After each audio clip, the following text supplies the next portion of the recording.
पुण्यातील दगडूशेठ हलवाई गणपती मंदिराच्या विस्तारासाठी पोलीस स्टेशनची जागा देण्याच्या चर्चेला आता विरोध सुरू झालाय। हिंदू महासभेचे आनंद दवे यांनी दगडूशेठ गणपतीची मूर्ती शनिवार वाड्यात हलवण्याचा पर्याय सुचवलाय। मंदिराच्या विस्तारीकरणासाठी पुढील 100 वर्षांचा विचार करायला हवा असं दवे म्हणालेत। लाल महाल आणि शनिवार वाड्याच्या जागेचाही पर्याय आम्ही यापूर्वी सुचवला होता। पोलीस स्टेशनची जागा हलवण्याचा निर्णय घेतल्यास आम्ही कोर्टात जाणार असा इशारा देखील आनंद दवे यांनी दिलाय।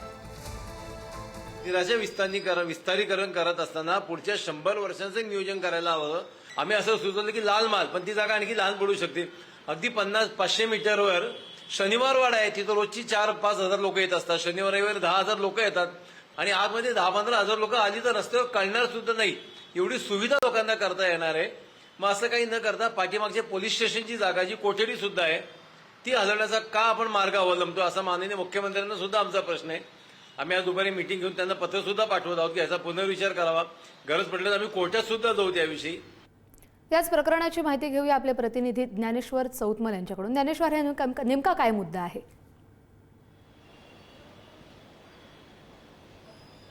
पुण्यात जे श्रीमंत दगडूशेठ गणपती हलवाई बाप्पाचं मंदिर आहे त्याच्या पाठीमागे पोलीस स्टेशन आहे। त्या पोलीस स्टेशनची जागा ही मंदिर ट्रस्टला हवी आहे। पोलिसांनी देखील तसा प्रस्ताव दिलाय। जर दुसरीकडे जागा दिली, आम्हाला जर बांधकाम करून दिलं तर आम्ही या सगळ्या स्थलांतराला परवानगी देऊ शकतो। हे सगळं जेव्हा सुरू झालं त्याला विरोध सुरू होताना आपल्याला बघायला मिळाला। जसं हिंदू महासभेचे आनंद दवे आहेत, त्यांनी असं म्हटलं की पुढच्या काही वर्षांचा विचार करून लाल महालात किंवा शनिवार वाड्यातच दगडूशेठ गणपती बाप्पाला तिथे विराजमान केलं पाहिजे। कारण जी पोलीस स्टेशनची इमारत आहे ती तिथून हलवू नका, कारण मोठा मार्केटचा परिसर आहे, सुरक्षिततेचे अनेक मुद्दे उपस्थित होऊ शकतात, अशा पद्धतीचा दावा आनंद दवे यांनी केलेला आहे।